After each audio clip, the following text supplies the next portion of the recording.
교회는 한마디로 하나님의 양무리들입니다. God's family, 하나님의 양무리들이요, The sheep of God, 복수형으로 하나님의 양무리들입니다. 근데 특별히 그 사실을 알면서도 이 데살로니가 전서 3장에 들어와서 바울이 데살로니가 성도들에게 쭉 쓰신 이 편지 속에서 보면 얼마나 또 새롭게 교회에 모인 우리들이 하나님의 양무리들인지를 절감하게 해줍니다. 그저 교회에 가볍거나 소홀하게 보면 안 됩니다. 교회는 정말 특별하고도 특별한 곳이에요. 하나님이 친히 양무리들을 부르시고 자기의 패밀리로 목자가 되셔서 양들을 인도하시는 바로 그런 교회입니다. 다시 말하면 사랑과 돌봄이 끝까지 멈추지 않는 것입니다. 사람은 그렇진 못해요. 예전에 재밌는 얘기를 들었던 것이 아이들 다 성장해서 다 떠나고 부부만 남았을 때, 은퇴를 하거나 또는 early retire 해서 부부만 남으셨을 때 그 남편이 하루에 3끼를 계속 집에서 잡수시면 그 남편의 별명이 삼식이랍니다. 삼식이, 3끼 다 먹는다고 삼식이. 더구나 저는 이름이 인식이거든요. 그래서 참 묘한 기분이 들더라고요. 나도 이제 따딱하면 몇 년 있다가 삼식이란 소리 듣겠구나. 한 분이 또 더 재밌는 얘기를 덧붙였어요. 거기다가 하루에 한 끼만 먹는 남편은 존대를 좀 해준답니다. 일식씨 존대를 해주는데, 하루에 2끼까지 염치 없이 먹으면 이시가, 이제 이식이라고 부른대요. 그런데 그저 하루에 3끼를 계속 먹으면 저 삼식이 놈, 그렇게 부른다는 얘기를 들었어요. 돌봐주는 거 끝까지 좀 먹여주고 돌봐주지, 왜 그런 얘기들을 하는가. 사람이 피곤하면 다 그럴 수 있죠. 그런데 우리 하나님의 돌보심, 우리 하나님의 사랑은 그렇지 않습니다. 그 양무리들을 향한 하나님의 돌보심은 끝까지 바로 그런 것이 교회고 그런 것이 양무리예요. 이 교회 양무리들을 향한 하나님의 사랑이 참 독특한 것인데, 첫 번째로 이 데살로니가 교회 성도들에게 사도 바울이 이 First Thessalonian 전서를 통해서 자꾸 던져주는 그 뉘앙스가 있습니다. 그 인사이트가 느껴집니다. 그건 뭐냐면, 주 안에서, 주 앞에서, 주 안에 머무른 우리가 계속 이 본문에 그린 주 안에서, in God 계속 나오는데 하나님의 사랑을 이렇게 느끼게 해주는 것이죠. 우리 하늘 아버지, 여러분과 저를, 데살로니가 성도들뿐 아니라 오늘 이 베델교회와 이 테이프를, 이 CD를, 이 방송을, TV를 나중에 듣게 되실 여러분들에게도 똑같이 전해지는 메시지입니다. 하나님 아버지의 사랑은 부성회와 모성회가 합쳐 있다고 하는 것이에요. 하늘 아버지의 부성회와 모성회가 한결같이 컴비네이션, 똑같이 양무리들에게 주어진다고 하는 것이죠. 이것이 교회를 향한 하나님의 사랑입니다. 여러분, 여호와 하나님이라고 하는 말을 우리가 기도할 때 많이 쓰는데 하나님의 퍼스널 네임이기도 하죠. 야훼, 하나님의 이름을 야훼 또는 하나님, 신, 그 뜻으로 엘로힘이라는 단어도 씁니다.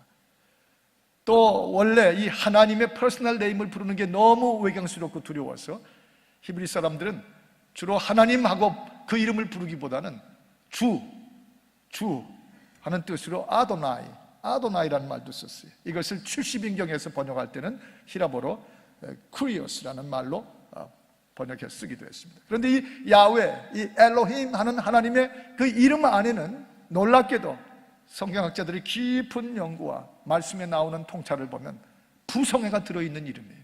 또 모성애가 들어있는 이름이기도 합니다.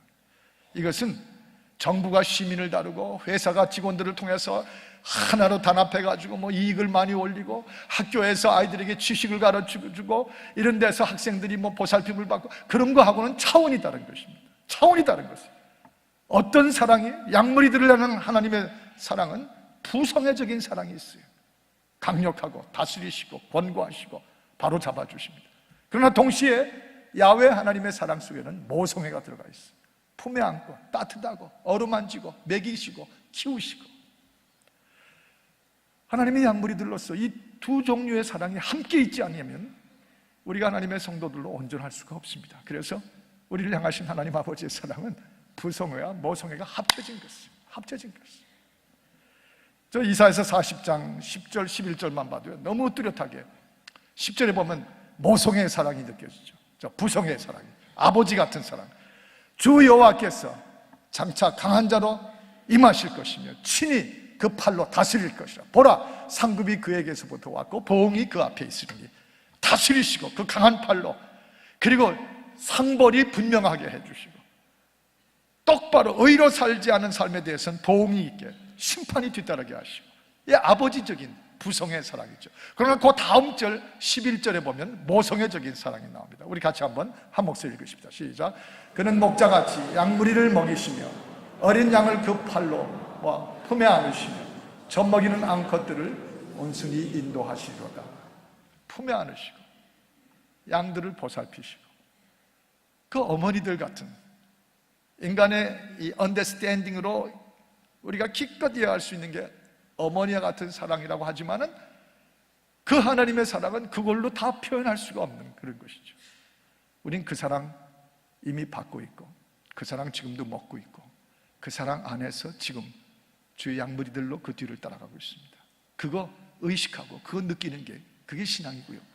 바로 그런 속에서 우리의 그리스도인 다움이 온전해집니다. 그런 생각 하나 없이 지나가시지 않아야 돼요. 한 백성 이스라엘을 다루실 때도, 한 가정이나 교회를 다루실 때도요, 이 모성애와 부성애 두 종류의 사랑을 같이 부어주시는 거예요. 같이 부어주세요. 이스라엘을 향했을 때 우리 하나님 때로는 채찍으로 때리셨어요. 강하게 다루셨어요. 제대로 하나님 백성답게 세워주도록. 그러나 동시에 피난처가 되어주시고 꼭 지켜주시고 엄마 하고 뛰어들어갈 수 있는 그 품에 탁 안아주시고. 제 손자가 집에 와서 이 집에 백킴이 저 혼자 도는 게 있는데, 빙빙빙 도는 게 스위치 누르면 혼자 도는 거 있죠. 여러분 집에도 다 있으실 텐데, 이놈이 그걸 좋아해요. 그래서 그걸 꼭 누르고는 빙 도니까 무서워해요. 그래서 저하고 지 애미가 있으면 붕 도면 우악 하고 저한테 달려오다가 턱 엄마가 있으면 그쪽으로 확 달려가는 게 배신감 탁 느끼지만, 그 엄마의 품 피난처죠. 46절 1절에 보면, 시편 46편 1절에 우리의 피난처시오 힘이시오 환난 중에 만날 큰 힘이십니다. 저와 여러분과 우리의 가정을 이날까지 앞으로도 모성애적으로, 데살로니가 교회뿐 아니라 우리 베델교회 성도들을 모성애적으로 두 종류의 사랑, 그러나 부성애, 저 시편 99편 1절에 보면 우리 한번 같이 읽으실 필요가 있습니다. 같이 읽으십시오. 시작. 여호와께서 통치하시니 만민이 떨 것이요 여호와께서 그룹 사이에 좌정하시니 땅이 요동할 것이. 우리가 정말 그러면 안 돼, 너 정말 그렇게 계속 그럴 거야? 하나님의 호령이 떨어질 때 떨죠. 온 땅이 요동할 것이. 이 아버지적인 부성의 사랑, 이게 완전한 사랑이고 밸런스드 된, 조화된 사랑이고, 때로 우리에게 꿀을 먹이시도 하지만 또 채찍으로 우리를 쳐서 우리를 사랑하신 그 부성애와 모성의 사랑이 우리 속에서 완성되게 하시는 거예요. 예, 사랑은 사실 이게 참 사랑이에요. 이게 참 사랑이에요. 호된 건 싫어하고 그저 나한테 좋게만 하면 좋아하고, 그건 아니잖아요. 우리가 온전히 하나님의 사람들답게 온전해지는 것은 데살로니가 교인들에게 그렇게 하나님의 부성애와 모성의 사랑을 이 3장 쪽에 쭉 인사이트로 깔려 있어요. 그리고 오늘 이 시대의 성도들도 우리 베델교회 특별히 이렇게 지금 지키시고, 여러분 우리 개인으로 봐도 그렇죠. 바울 자신 같은 사람도 처음에 저 사울이었을 때 자기 혼자 의로운 줄 알고 뛰어다녔지만 그 다메섹 앞에서 호된 신고식을 틀잖아요. 빵! 하고 그냥 때리시면서 팍! 넘어지게 하셔가지고, 네가 왜 나를 핍박하느냐, 내가 언제 하나님을 핍박했습니까 하는 마음이 있었을 거예요. 근데 그 다음 들려오지는 주님의 음성이, 나는 네가 핍박하는 지저스, 예수다. 내가 예수 그리스도를 핍박하면 곧 하나님을 핍박하는 것이에요. 내가 하나님의 종들을, 말씀의 종들을 해로 패고 핍박하면 곧 그것은 하나님을 핍박하는 거와 마찬가지예요. 그래서 부성의 사랑으로 팍 치잖아요. 그러나 동시에 그 일생 동안 바울이 주의 종으로 살아갈 때, 주의 사람으로 살아갈 때 언제나 들려오시던 따뜻한 모성애적인 사랑, 내 은혜가 내게 족하도다, 내 은혜가 내게 족하도다. 바울아, 내가 어느 자리에 있든지 모든 것이 합력하여 선을 이루게 될 거야. Do not worry about that. 걱정하지 마라. 모성애적인 따뜻한 음성.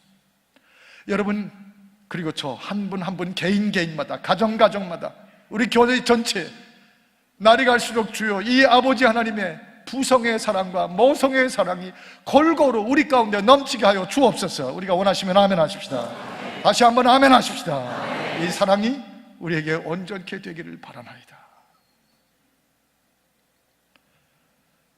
또 한 가지는 이 본문 가운데 인사이트로 빼뜨릴 수 없는 것이 뭐냐면, 이 사도 바울 데살로니가 교회를 세우고 주의 이름 말씀 복음으로 먹이고 이 교회를 키워냈는데, 환난과 어려움 가운데 있는 데살로니가 교회의 소식을 들으면서 목사인 바울의 마음이 얼마나 정말 모성애적인 그런 마음으로 지금 여기 적고 있는지, 여러분 오늘 집에 가셔서 한번 다시 이렇게 쭉 읽어보실 기회가 있으시면 제가 왜 이처럼 그 모성애적인 목자의 마음이 느껴진다고, 물씬 느껴진다고 말했는지를 아마 이해하실 겁니다. 이것이 목자의 심정이에요. 그래서 목회는 양무리들을 향한 것은 사랑 중에도 모성애의 사랑으로 하는 것입니다. 뭉클하고 느껴져요. 1절과 5절에 보면 아마 사도 바울이 데살로니가 교회로부터 이렇게 소식을 들었던 모양이에요. 얼마나 어려운 가운데 있는지, 신앙 지키려고 얼마나 그들이 애쓰는지, 그 주 안에서 형제자매 된 그 데살로니가 성도들이 그래가지고는 그 소식을 들으면서 1절에도 내가 참다 못해요. 5절에도 들어가 보면 I could stand no longer, 더 이상 참을 수가 없었어. 그래서 저 2절에 쓰고 또 5절에 보낸가, 내가 지금 아덴에 있으면서 너희 가운데 갔다가는 너희가 나 때문에 더 큰 시험을 받을 게 분명히 있으므로 너희가 더 어려워지지 않도록 나는 못 가고, 나는 마음이 아프지만 나는 못 가고 내 대신 디모데를 보낸다. 내가 너에게 디모데를 보낸다. 너무 너희가 컨선이 되고 걱정이 되고 돌보고 싶고, 그래서 그게 참다 못해요. 이 애간장이 타는 마음이 느껴져요. 자나깨나 뭐 그러잖아요. 우리 모성애적인 사랑은 자나깨나 잊질 못하고 그냥 마음에 두고 안타까워하고 그러죠. 그 영적으로 잘 건강하고 잘하고 또는 시험에 빠지지 않고 있는지, 그게 목자의 심정이에요. 이 모성애적인 사랑으로 목회하는 것입니다. 그 묘사에 여기 3절에 보면 너희가 여러 환난 중에, 하여튼 데살로니가 교회도 어지간히 당했거든요.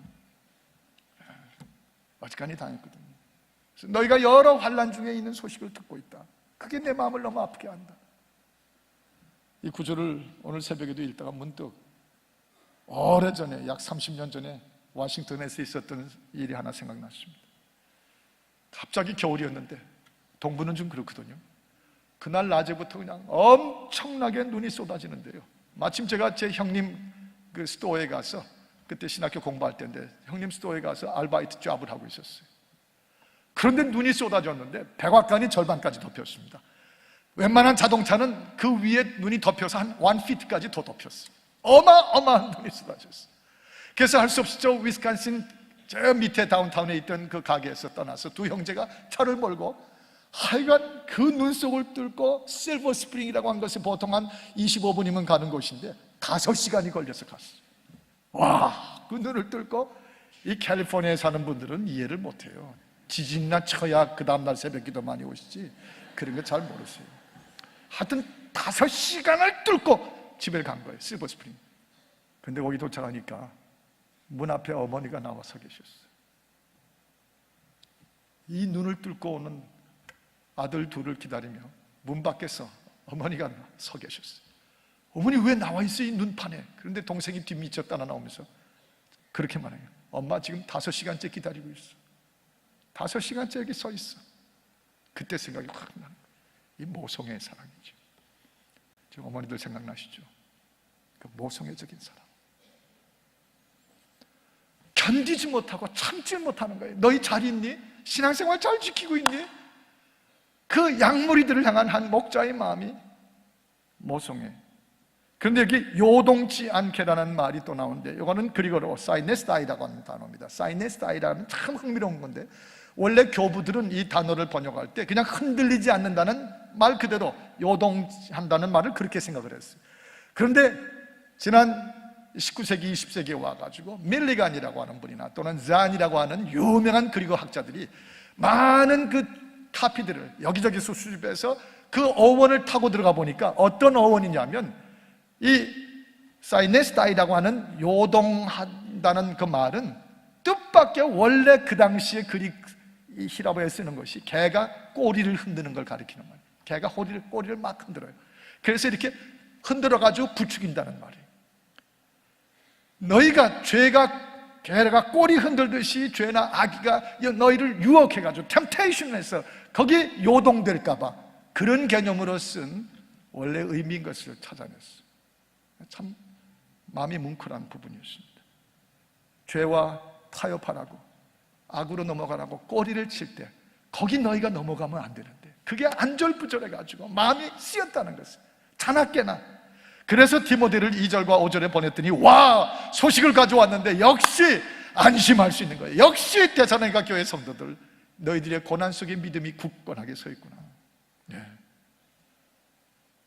그래서 6절과 9절에 보면, 특별히 9절에 기쁨으로 너희 그 소식을 듣고 내가 어떠한 감사함으로 하나님께 보답할꼬, 그러면서 그 모성애적인 사랑이 안심하고 감사하고 그렇게 나오죠. 여러분, 약물인 역시 약물입니다. 남녀노소 불문하고. 한 교회도 그래요. 계속 영적으로 태어나는 양들이 있습니다. 그렇잖아요. 주님을 몰랐다가 예수를 영접하고 믿고 태어나죠. 거듭나죠. 새로 태어난 약물이들이에요. 그 다음에 자라나죠. 열심히 자라납니다. 그러면 모성애적인 사랑으로 목자들은 계속 먹여야죠. 공급해야죠. 그리고 지켜줘야죠. 자라나야 되니까. 넘어져요. 또 약물이들 가운데 자꾸 넘어져요. 여기에 넘어지고, 위기에 넘어지고, 뭐 경제적인 문제로 넘어지고, 시험에 넘어지고, 자꾸 넘어지는 것도 막아주고 일으켜 세워줘야 되잖아요. 이제 2달만 있으면 3살이 되는 제 하람이를 보면 지금까지 몇 번이나 넘어졌나 했더니 970번은 넘어진 것 같아요. 근데 앞으로 한 500번은 더 넘어져야 3살이 될 것 같아요. 자꾸 신자들도, 교인들도, 양떼들도 자꾸 넘어져요. 다시 붙잡아 일으키고 또 털어주고 또 일으키고. 그 다음에 또 약물이 죽으면 다 머리가 컸어요. 그래서 말 안 들어요. 오히려 내 말 들으라고 막 그러면서 막 그래요. 뭐 그러면 뭐 엄마가 다야 아빠가 다야 뭐 그렇죠. 집안에 다 그렇잖아요. 약물이들도 남녀노소 똑같아요. 엄마 된 상황 심정에서는 여러분이 이해하시든 이해 안 하시든 모성애적인 사랑이 없으면 목회 못합니다. 이 바울 사도의 심정을 보면서 그대로 이 시대에 마찬가지. 어떤 때는 속이 터집니다. 어떤 때는 참고 또 참아야 돼요. 그리고 다 틀어놓고 막 이러면 또 조용히 뒤처리 다 해서 집안이 또 다 깨끗해지잖아요. 제가 목사님들이 모인 자리에서 한번 그런 얘기를 했어요. 모성애적인 목회의 사랑. 여러분, 그래서 다 어머니들 하는 것처럼 하다가 참다 참고 또 참았는데 정말 못 참겠어요. 그래서 또 정말 이번엔 정말 참을 수 없어요. 그러면 할 수 없이 한 번 더 참으라고 제가 그렇게 얘기를 해요. 한 번 더 참으라고. 그게 바울 사도의 심정으로 데살로니가 교회를 향한 마음을 오늘 이 시대에 이 CD와 이 TV를 CGN TV, CTS 우리 교회에서 나가는 CD를 통해서 듣게 되실 교포교회 성도들 모든 분들 마찬가지입니다. 교회 목회는 모성애적인 사랑인 줄을 깨닫고 알아주고 받아줘야 돼요. 그게 바로 그 교회가 잘 되고 성도들이 성장하고 건강한 배경이 될 수 있어요. 저희 교회 한 10여 년 전에 젊은 부부인데 그 남편이 보통 프라이드 강하고 오만한 사람이 아니었어요. 그런데 그 아내가 철저하게 주 앞에 매달리니까 그 남편을 위한 기도가 이루어졌어요. 그 남편이 드디어 교회로 나왔습니다. 그리고 셀교회에서 뭐 성경 암송도 하고 막 그랬어요. 장가 잘 간 거죠. 바라긴 우리 아들들과 딸들이 다 그렇게 배우자들을 잘 만났으면 좋겠어요. 이런 사람으로. 그런데 뭐 이 부부라고 맨날 좋기만 합니까? 예수 믿게 됐다고 뭐 팍 또 붙을 때가 있잖아요. 가끔 또 싸워야 크잖아요. 저녁 시간에 막 둘이 아마 확 붙었나 봐요. 그러니까 아내가 확 2층으로 올라가서 마스터 베드룸의 문을 확 잠가버린 거예요. 당신 알아서 먹으라고 밥도 안 해주고 올라간 거예요. 이 남편이 멍했다가 얼른 와이프가 좋아하는 게 생각이 들어서 아이를 데리고 2층으로 올라가서 문을 두드린 거예요. 문을 팍 두드리면서 뭐라고 소리를 질러냐면 그 전주일에 외웠던 요한계시록 3장의 10절, 벌지어다 내가 문 밖에 서서 두드리느니 누구든지 내 음성을 듣고 문을 열면 내가 그에게로 들어가 걸어도 보러 먹고 마시라. 아내가 좋아서 문을 확 열어주는 줄 알았죠. 끄떡도 안 하더래요. 그러더니 조금 있더니 앙칼진 소리가 터져 나오는데 너희가 나를 떠나서는 아무것도 할 수 없느니라. 요한복음 15장 5절이 튀어나오더래요. 와, 멋쓰게 가지고 그러다가 조금 있더니 문 밖과 안에서 문이 확 열리면서 아하하 웃으면서 말씀으로 통해버린 거예요. 그날 저녁 결혼한 후에 제일 끝내주게 먹었답니다. 교회 그 다음 주일에 와가지고 저한테 그 얘기를 하는 거예요. 그때 제가 사실은 이렇게 야단을 칠 예정이었어요. 그 말을 듣고 그 하나님의 말씀을 그 부부싸움 할 때 써먹으면 어떡하냐고, 그런 식으로 쓰라고 준 거냐. 그런데 제 마음을 체인지했어요. 왜냐하면 사실 이런 데 예배 드리면서 거룩하게 막 주여 인자가 크시거나 그때 외우는 것보다요 한참 피 튀기고 침 튀기고 싸울 때 그때 주의 말씀 그때 써먹고 그렇게 통해야 되는 거 아니에요? 제가 그 가정이 드디어 양머리 가운데 그런 수준까지 자라는 모습을 보면서 얼마나 감사한지 모성애적인 목자의 마음으로 야단치려던 마음을 확 바꿔서 잘했다, 잘했어. 그 부부의 등판을 막 두드리겠죠. 잘했다, 잘했어. 그렇게 사는 거다. 여러분요, 목회자와 성도 사이는 형제애 물론 있어야지, 형제와 같은 사랑. 그러나 그걸로 끝나지 않습니다.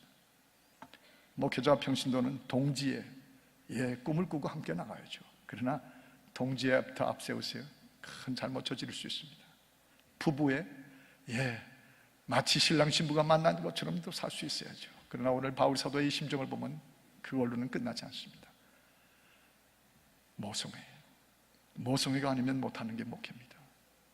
한 마리 양, 잃어버린 양을 끝까지 찾아가는 돌보는 누가복음 19장 10절의 말씀과 같이 꺼져가는 등불이 절대로 그냥 꺼지지 않도록 다시 살려내려고 하는 이사야서 42장 3절과 같은 말씀들이죠.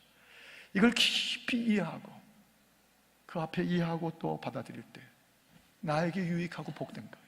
자신이 하나님의 부성애와 모성애의 사랑을 함께 받을 수 있는 통로가 될 수 있는 거예요. 이제 한 가지 더 있다면 세 번째가 이 본문 가운데서 부성애입니다. 이 양무리들의 입장에서 어떻게 부성애로 받아들이는가. 여기 이 데살로니가 교회 성도들을 보면요, 바울 사도의 이렇게 안타깝고 이렇게 모성애적인 어머니 같은 사랑의 접근, 사랑의 섬김, 사랑의 그 보호, 돌봄, 이것을 그냥 앉은 자리에서 어머니 사랑하는구나 이렇게만 받아들인 게 아닙니다. 바울은 성도들에게 모성애적인 사랑으로 접근하고 섬겨줬지만 받아들이는 데살로니가 교회 교인들은 부성애와 같은 뜻으로 받았어요.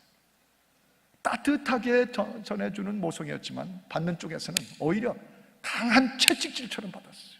강한 경고, 강하게 워닝 주는 것으로 받아들였어요.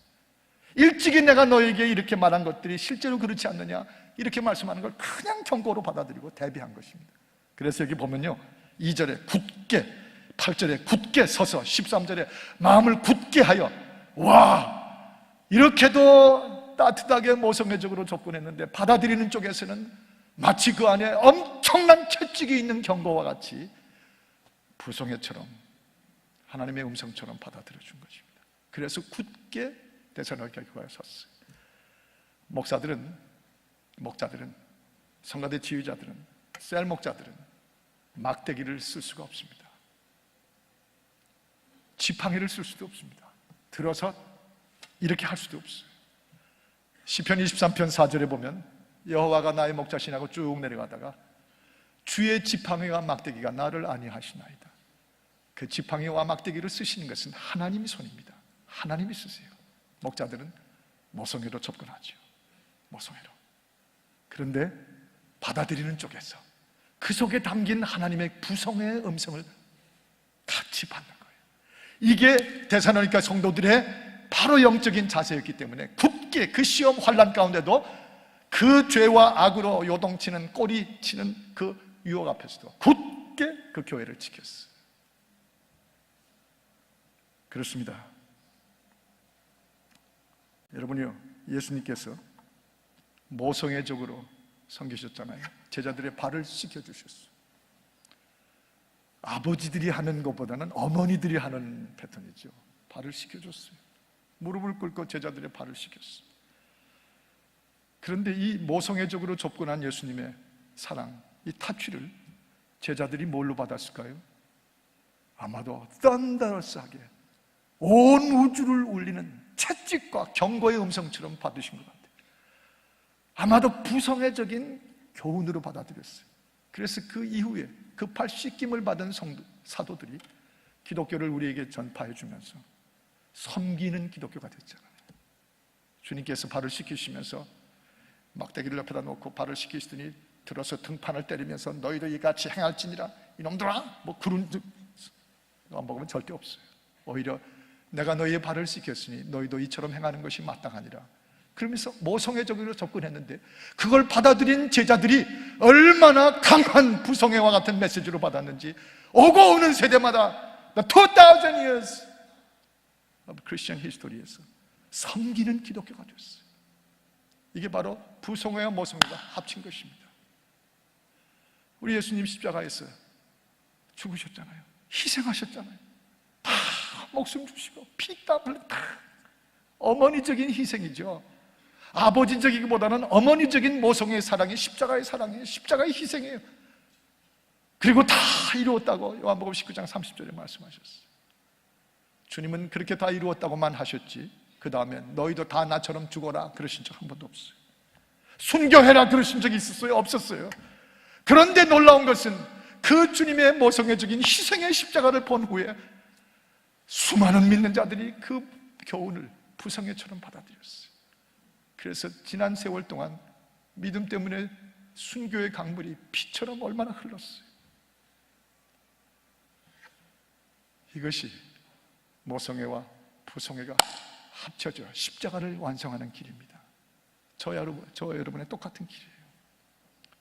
목사는 모성애적으로 섬기고 사랑하고 성도들은 부성애적인 교훈으로 그 따뜻함 속에서 교훈을 받아들이고 하나님의 뜻을 이루어드리고 언젠가 한번 부흥회를 하면서 그 부흥회 성도들이 은혜를 받아야 될 텐데 제가 마음에 뭔가 좀 부족한 걸 느꼈어요. 저 혼자 힘으로 안 되는 걸 느꼈습니다. 그래서 사실은 우리 교회 장로님들 보고 그렇게 부탁을 한 적이 있었어요. 꽤 오래된 일이지만 이번 집회에 성도들이 은혜를 받을 수 있도록 내 기도만은 약한데 장로님들 내일 새벽 5시 반에 부흥 집회 하기 전에 4시까지 교회를 좀 모아주십시오. 같이 좀 기도해야 되겠습니다. 오십시오! 안 오시면 뭐 제가 그렇게 했어요. 그냥 그렇게 부탁을 했죠. 그런데 그 한두 마디 부탁드린 그 말씀 앞에 그날 출장하거나 감기 몸살이 심해 걸린 분 한두 분 빼놓고는 모조리 다 나오셨어요. 모든 장로님들이 다 새벽 4시 먼저 나와서 이 앞에서 부르짖으며 기도했어요. 그게 이 교회입니다. 그게 바로 모성애적인 접근과 부성애의 음성으로 받아들이는 성도와 목자의 하나님의 뜻을 이루는 길이에요. 여러분이요, 제가 늘 누가 젊은 사람이라도 들어오면 회의 자리에 앉아다가도 젊은 집사람들 와도 벌떡벌떡 일어나서 영접을 하고 저 그러고 싶어서 늘 그래요. 그러면서 여러분 나처럼 하십시오. 뭐 제가 언제 그랬어요? 늘 그러고 맞아드리고 싶었어요. 그 세상사에 시달린 분들이 주님의 일을 하고 오겠다는 게 얼마나 품에 안고 싶어요. 그런데 셀 목자 한 분이 나중에 그 얘기를 하는 걸 듣고 놀랐습니다. 목사님, 항상 맞이하는 목사님의 그런 자세를 보고 저도 셀 목자 하면서 셀 교인들이 들어올 때마다 벌떡벌떡 일어나 맞이합니다.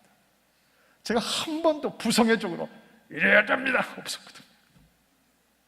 스스로 그 채찍보다 더한 교훈으로 받아주시고 있는 것이에요. 얼마나 이 모습이 40일 동안 매일 대각성 기도회 하는 동안에 정말 제가 죽을 것 같았습니다. 설교하고 기도하고 기도 인도하고 안수하고 그런데 어느 집사님이 저한테 이런 말씀하셔서 웃었어요. 목사님이 강단 위에서 40일 동안 이끌어갈 때는 보면 폭탄처럼 터지고 어디서 그런 힘이 나시는지, 근데 끝나고 내려와 앉으시는 걸 보면 죄송한 표현이지만 푹 살만한 양배추 같았다고. 제가 그게 싫지가 않더라고요. 제가 그랬으니까. 그런데 그분의 다음 말이 뭔 줄 아세요? 그런 목사님의 모습을 보니 내게는 말할 수 없는 도전이 됐다는 거예요. 그래서 40일 동안 그 바쁜 사업에도 한 번도 40일을 대각선 기도 빠져본 적이 없대요. 조용하게 이루었는데 크게 응답하시는 이 장면들이죠. 안수기도 했습니다. 주여, 이 젊은 이 형제에게서 부정한 것들이 떠나가게 하시되 성령의 거룩한 것으로 채워지게 하여 주옵소서 하고 간절히 안수기도 몇 마디 하고 끝났어요. 그 형제에게서 이메일이 왔는데, 목사님, 이제 제가 그 안수기도를 받으며 제 몸에서 더러운 것들, 술, 담배 다 떠나기로 결단했습니다. 이제 저는 하나님의 성전입니다. 받아주는 쪽이 더 중요해요. 섬겨주는 것도 중요하지만 받아주는 쪽이 자기의 양식이 되고 자기의 유익이 되고 하나님의 사람으로. 지난주에 편지를 쓰면서 여러분 가운데는 추수감사절 헌금을 한 번도 드려본 적이 없는 분들도 계실 텐데 이번이 바로 할 수 있는 때가 되기를 바랍니다 하고 써보낸 거 여러분 받으셨잖아요. 그거를 마치 채찍처럼, 그 따뜻한 몇 마디를 보낸 것이 채찍처럼 받아들이셨는지 지난주일 추수감사절 헌금이 작년보다도 훨씬 더 많아졌어요. 잘 되는 교회 다 이래요. 모성애적인 것과 부성애로 받아들이는 것이 합쳐졌을 때 하나님 아버지의 부성애와 모성애가 우리 교회와 가정들을 통해서 그대로 이루어질 줄 믿으면서 여러분이요, 저도 그렇게 강력한 반응으로 살아가겠습니다. 데살로니가전서 3장 13절을 우리가 함께 마지막으로 읽을 때 바로 그렇게 이렇게 완성될 것입니다. 같이 읽읍시다. 시작. 너의 마음을 굳게 하시고 우리 주 예수께서 그의 모든 성도에 함께 강림하실 때 하나님 우리 아버지 앞에서 거룩함에 흠이 없게 하시기를 원하노라. 따라하십시다. 원하노라. 원하노라. 하나님 아버지, 우리가 진정 원합니다. 우리 아버지 하나님의 부성애와 모성애가 교회와 목회와 우리 성도들을 통하여 온전히 완성되고 이루어지게 하여 주옵소서. 주 예수 그리스도 이름으로 축복기도하옵나이다. 아멘.